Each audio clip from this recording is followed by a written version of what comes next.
Hello and welcome to the Formula Botanica Green Beauty Conversations podcast. My name's Gemma. I'm the Relationship Manager at Formula Botanica, and I also have the privilege of being the host of this awesome podcast. If you would like to find out a bit more about Formula Botanica, who we are and what we do, head over to formulabotanica.com and try out our free sample class. In this episode, I am interviewing Akua Wood from Sheabutter Cottage, who is legendary in the natural and organic world. She has an ingredient store, she has her own brand, and she also has an ethically driven business. I really hope that you enjoy our interview with Akua. So hello and welcome to the podcast, Akua. Thank you for inviting me, Gemma. I've been waiting so long to get you on the podcast. I first met you back in 2015 when you gave the keynote speech at our first ever Formula Botanica conference. Yes, in Bath, wasn't it? Yeah, in Bath, yeah. Yeah, that was time ago, gosh. Yes, so I've been absolutely thrilled to have you here as a guest, and thank you for making time for us. I know you're a busy lady.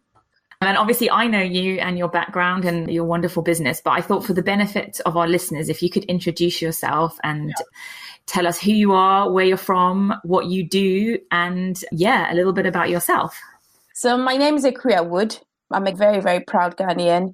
I live in Reading with my family, 2 children and my husband, and I own Sheabutter Cottage. I call it Sheabutter Cottage because I still think it's a cottage industry, although we've grown over the years. We make our own toiletries. We used to have a brand Cioccolatina, but we thought that it was confusing customers, so we decided to rebrand it all as Sheabutter Cottage. So actually, I started as Cioccolatina all those years ago.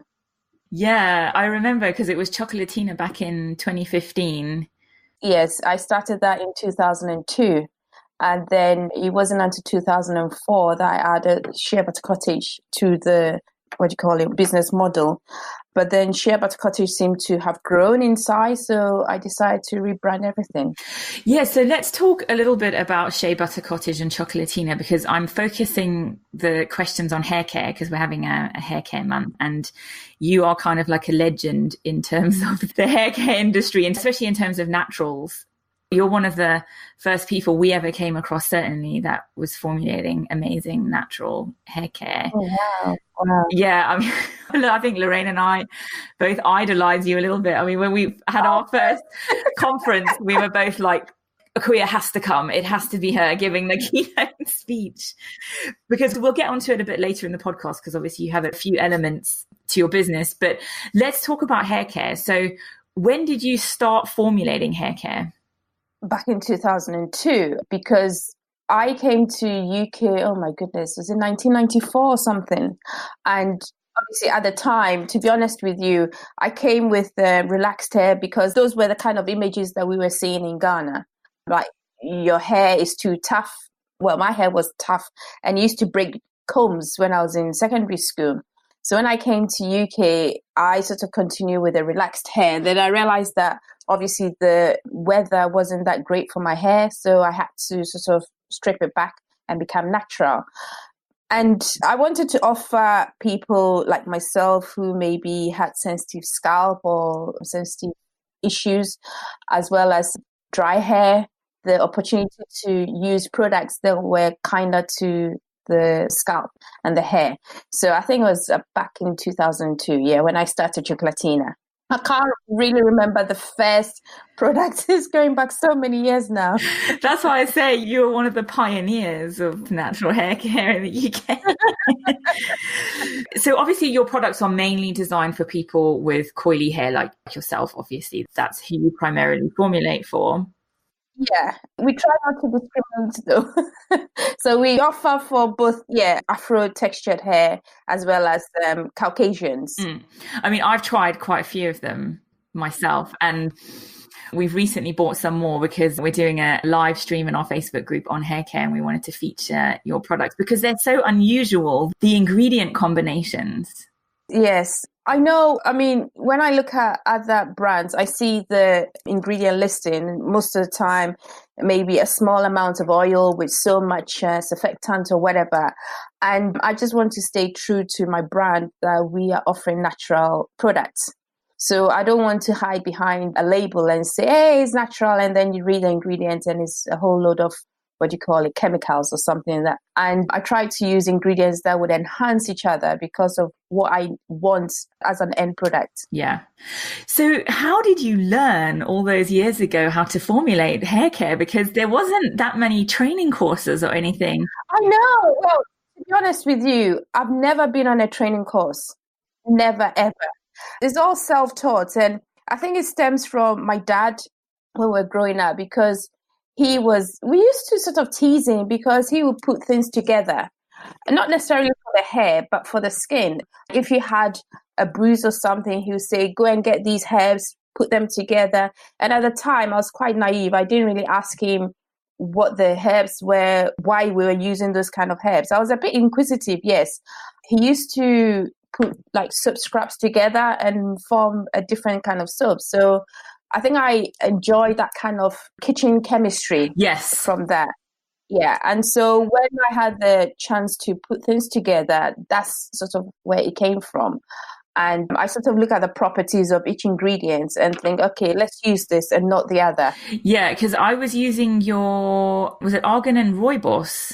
Yes. You had conditioner, which I absolutely loved. And yeah, it was one of my favorite products. And I use that for my kids as well. So my kids have got quite different hair to me because my husband's Colombian. So I loved that combination of ingredients. Yeah. And I know that you've got shampoo bars now, which are like marula shampoo bars and black molasses shampoo bars. Rasu shampoo bar, I think, has been one of the oldest kind of shampoo bars that we have. And it's one of the best sellers as well, because I think it helps all hair textures. And the reason why we tend to leave them unscented is because of sensitivity. So not that I'm being boring, how should I say, lazy, but yes, that's the reason why we don't tend to use essential oils in most of our shampoo bars. And then the one that we sort of took off the inventory, the Afro shampoo bar, but we had people asking when is it going to be back on the shelf and all that. So we're reintroducing that very shortly. And you've got your argan and cocoa butter liquid shampoo. Yes, that is so tedious to make, but I enjoy the fact that people love using it.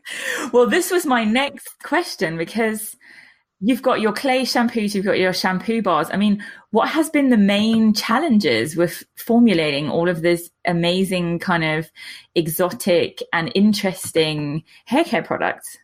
Yeah, it's sort of knowing if it would work, because there's the worst thing is for someone to use it and give you a bad review as to why did I waste my money on that and whatever. So I try to put these things together because I want someone to enjoy using it. And the fact that the clay shampoo came about, this is the honest truth. There was a point in time with the company where I wanted to sort of resell other brands. And I contacted one company and they came back with some sort of nasty response. And so I thought, okay, fine, I'm not going to stock your product. And then around the time, my sister, who is called Sewa, that's why the shampoo is named after her, she was complaining of how difficult it is to wash her hair and comb it and all that. So I thought, okay, why don't we come up with our own clay shampoo? But then using natural ingredients that obviously I love and I think would work quite well. And thank goodness I did that. Yeah. So is that also another bestseller then? It is, yes. Wow. I know that people are so interested in shampoo bars at the moment because of the fact... Waste not, and yeah. Yeah. And you've already incorporated that quite a lot into your brand, it seems. I mean, just talking about that a little more, like I said in the start of the podcast, I mean, when Lorraine first got started in the natural kind of skincare, hair care sector, when she was first interested in it, and then I sort of shortly after became interested in it, Sheabutter Cottage was this sort of beacon of light because you were one of the only places that were stocking ingredients, because you also have an ingredient side to the business, don't you? That came about after I started Cioccolatina. And at the time, I wanted, every brand wants to be different. So where people were going for, let's say, scented products and basic ingredients, I just wanted to go the other way. But then going the other way was costing me a lot of money, because the big boys want you to buy like 25 kilo buckets of something. And with Cioccolatina, I couldn't use all that 25 kilos within a month. So I thought, right, why don't I sort of sell the remaining ingredients? And I also wanted to showcase the resources that we have in Ghana, because I think it's really untapped. And so that's why, yes, we decided on that kind of variety of ingredients to offer, because most of the ingredients we use ourselves in the toiletries. Yeah, because we obviously promote our students to come and buy the ingredients from Sheabutter Cottage. And you've always been incredibly helpful in, if we asked, or maybe you can stock this because we have a lot of people. Yeah. Because I know they will be very, very grateful for that, because I know that quite a few of them buy their ingredients to make their product from you. Yeah. And like I say, you were one of the first, you were a pioneer really in making those sorts of ingredients available to people who were interested in making their own formulations. So I just wanted to talk a little bit more about that, because obviously you mentioned that you wanted to showcase what available ingredients from Ghana and all the kind of amazing natural resources that Ghana has to offer. And Sheabutter Cottage is a, you know, an ethics driven business. You know, you clearly have ethics at your heart. Anyone that follows Akua or Sheabutter Cottage on Instagram will see, you know, all the amazing things that she's always putting on there. So was that always your intention to have a business like that? Yes, because my paternal grandmother was a cocoa farmer, and I sort of know the kind of difficulties she went through having a farm. And I remember even late in the 90s, she used to farm, or she would go to the farm and check what was going on. So one of the ethics was obviously to try and support farmers, because I know that most of the time, these people don't really have a voice. They'd have to go through like the middleman, and then another whatever. The supply chain will be quite long before they can sell their product. So I decided that as a Ghanaian, why not? Why don't I try and go directly to these farmers? It has its challenges, yes, but at least it can be quite rewarding. So how did you go about it? I mean, did you already have contacts that you could use? No, not really, because I was sort of pushed into this kind of business after I had my daughter, and then I realized that there was nothing else I could do, as in like 9 to 5 office work. And so it was like, what can I offer whilst looking after hair? Because my skin was really dry with the weather and all that. And I think I was spurred on by a brand in UK, because that was the first brand that I was sort of buying their products. And I thought, hang on a minute, we've got all these ingredients back in Ghana. Why don't I use these ingredients to help me? And that's when I started sort of looking further and further into how I could sort of shorten the supply chain so that whoever I'm buying from can get reward from it as well. So let's talk a little bit about some of the challenges. I mean, what have been your main challenges in? I mean, we've got plenty of time, so please do share, because... Oh, gosh. One is time scale. Every time I sort of order from Ghana, bless their hearts, I know they try, but it's a headache, because maybe you want the items within a certain time frame, but you just have to allow for double that time, because they're not sort of time driven kind of thing.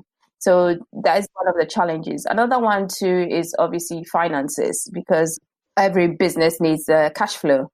But if you're dealing with someone in Ghana, you would have to obviously pay ahead, or you can come to an agreement that, okay, when the item is ready, if they trust you anyway, then they will get the money at the end or whatever. And the exchange rate too it's not always favorable. So you end up spending more. And also bringing it over to UK, which is very, very expensive, yes, because I like things quite fresh.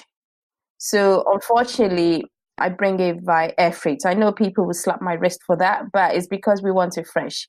We don't want the items sitting at the port in the heat and waiting for maybe, is it 3 weeks or a month or something for that. So yeah, so that's the challenges that sometimes we face, as well as language barrier, because in Ghana we have different languages, not just dialects, languages. So if you don't understand the language of maybe your supplier, then it can be quite difficult trying to understand each other. I mean, it's so interesting that you said you kind of fell into this business in a way. Yeah. And you've single-handedly built a successful ingredients store. We're still learning. An amazing hair care brand. And you've set up an ethical business, you know. I mean, do you ever stop and think to yourself, how did I do this all? I know, I do. To be honest with you, Gemma, I do. I sort of pat myself on the back sometimes. And sometimes too, I think to myself, what could we do, or what should we have done? Because I guess sometimes, I think 2019, I'm going to be better in my mindset. Because sometimes you think that you've come this far, what do you have to show? You don't realize maybe the impact on others. And you just think that, okay, I don't have this, I don't have that. But you don't realize that, yes, you do have this and you do have that. So, yes, I sort of sit back and think, how have I done this with everything that goes on around me? Life and its challenges. Yes, but I think sometimes I see startup brands wanting to have money before they start up. And I'm thinking, I started with hardly anything. And every time I sort of think to myself, gosh, back in our terrace house where I used to sit in the cloakroom and process orders with my babies by my side and all that. So yes, it can be done. And you look back now and you think, wow. Yeah. I mean, you're just incredibly resourceful, which I think, like you say, I think more entrepreneurs need to think about being resourceful and using what you have. Just to touch back on hair care again, I'm going to ask 2 questions actually, and we can cover those in a minute. I know that a lot of people who take our hair care course, or who are interested in taking our hair care course, often say, guys, it's so difficult to get some of the ingredients to formulate with. Have you faced challenges when you started out? Oh, yeah, definitely. I mean, because at the time, to be honest, it's fantastic to see a lot of ingredients being offered in UK. At the time, Gemma, you had to go directly to like South America or wherever to source the ingredients. You couldn't buy those ingredients in UK. I mean, we still source directly from Brazil and other places because we decided we want to offer unrefined ingredients. And yes, at the time, it was quite difficult. And we've had to drop some of the ingredients that we used to use because the product sort of is inaccessible at the moment. So these are some of the difficulties that we face, yes. But I think if your students are formulating, they should think of the end product rather than the fancy ingredients that maybe they've seen within another brand or something, and decide that this is what I want to go for, and then look for that ingredient instead. Yeah. Okay, interesting. The other question I wanted to ask was skincare versus hair care, because I feel that skincare is obviously so popular. You know, everyone wants to learn to formulate skincare, and sometimes hair care takes a little bit of a back seat too. Rather, I thought it was the other way around. I mean, it's interesting to get your opinion on this. Yeah, I think because I'm a skincare person because I hardly have any hair anyway. And so I am a skincare person. I think to myself, you can always shave your hair, but your skin, you can't always get it back to the elasticity or whatever. So you have to look after it. And I noticed that a lot of people will spend more money on like a shampoo bar than a soap for their body. Ah, interesting. Yeah, maybe it's within my business, I don't know. But I see that happening a lot, that people will buy, I don't know, 5 items for their hair, but they'll probably just buy 1 item for their skin. Interesting. So people are obviously having an equally difficult time with their hair as they are with their skin. I mean, it's certainly true for myself. I've always struggled with dry, frizzy hair and really, really bad scalp. So I always go and seek out, hair care products. I probably spend more on hair than I do on skin. But I know that people get slightly put off, I think, sometimes formulating hair care. Right. Because it seems so much more difficult than the skincare formulation. Well, I guess you could probably say that when you look at products, you could probably say that they're almost the same as skincare, just that obviously skin is quite fragile compared to the hair. So it's a matter of maybe tweaking some kind of ingredients or percentages to get to the hair care. But I think formulating the two seem to be quite close to each other. Yeah, and that's why we always recommend that people take the diploma in skincare formulation if they haven't formulated before, and then look at the diploma in hair care formulation, because there is a synergy between them. And it's lovely to hear someone like you with your experience agree with that, because I know that sometimes people, and rightly so, get a bit confused when we say, well, if you haven't formulated before, you should do skincare before you do hair care. And they're like, yeah, but I'm only interested in hair care. Yeah. But then, I mean, when you look at skincare, I guess we have, is it 3 skin types? Dry, oily, and combination.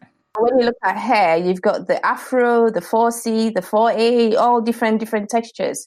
So it's true what you're saying, that it's best to learn how to formulate skincare and then move on to hair care, because hair care has different textures than obviously skincare. Yeah, there's much more to consider with hair and the hair that you're catering for. Interesting. So what does the future hold for Sheabutter Cottage? Oh, Gemma, to be honest, sometimes I get so tired. I just think I just want to travel and maybe teach or something. At the moment, I'm trying to concentrate on our charity side of the business. Mm-hmm. Let's talk a little bit about that, actually, because you've done amazing work primarily in Ghana. Yeah, I think I'm too biased. Well, like you said, you're a proud Ghanaian. There's nothing wrong with that. One of the projects that we're trying to sort out at the moment is obviously on autism, because autism in Ghana, I think things are changing now, but when I was growing up, it was shunned. With disability, if you were disabled, you were like nobody in the society. And I think even now, some people still shun people with disability. And I mean, our charity is not big, so we just go for maybe individuals to try and help. So we've got one boy, for example, that we're trying to help, and we've managed to get him one-on-one kind of tuition to try and support him with his education. And apart from that too, we try and support kids with education, because although some schools are free to attend, the parents still have to maybe pay for books or other bits. So it can be quite difficult, because I think that every child has to have access to education. I saw what my parents did for us. They were more like, the 6 of us, by the way, get all of them educated. They weren't bothered about maybe building the best mansion or driving the best car or something. So yes, that's what we're trying to do at the moment, as well as trying to set up a co-op in Northern Ghana, a share co-op for some members. There's 54 at the moment. Now, what happens with co-ops is that you don't own the co-op, obviously, but it's like we're financing the build and coming together and all that. So that's what we're doing at the moment. And the future for Sheabutter Cottage, we've got one item that I want to bring out, so I need to get that assessed and all that, and then we'll see what the future holds, to be honest. But I think my passion at the moment, because I'm growing old, is to be in line with the charitable work. So one step at a time. Yeah, well, big plans though. I know, it's like, I don't know how, when you think that, okay, I'm going to walk from A to B, but I don't know how I'm going to do it. That's what I'm facing at the moment, but we'll get there. Yeah, and you always seem to manage it really well. Yeah, we'll see how things go. Thanks so much, Akua, for joining us. I really appreciate it. And yeah, it's been great having you on the podcast. And I'll include all of your details and the podcast show notes, so everyone, you will know where to find Akua and Sheabutter Cottage. Yeah. Thanks so much for joining us. Thank you, Gemma. And obviously, if you have any more questions, just let me know. Yes. Thank you. All right. Have a good day. Bye. Bye-bye. Hello, thanks so much for listening. I really hoped that you enjoyed our chat with Akua and what she had to say. She's been in the industry for a really long time, so it was interesting for me certainly to hear her opinion on all things formulating hair care and running an ethically driven business. If you would like to find out a bit more about Formula Botanica, head over to formulabotanica.com and try out our free sample class. You can also join in on the global green beauty conversation by heading over to our free Facebook group, the Skincare Entrepreneur Mastermind. You can also get in touch with us on social media, Facebook, Twitter and Instagram at Formula Botanica. Once again, thanks so much for listening, and always get in touch with us if you have any comments or queries about this podcast.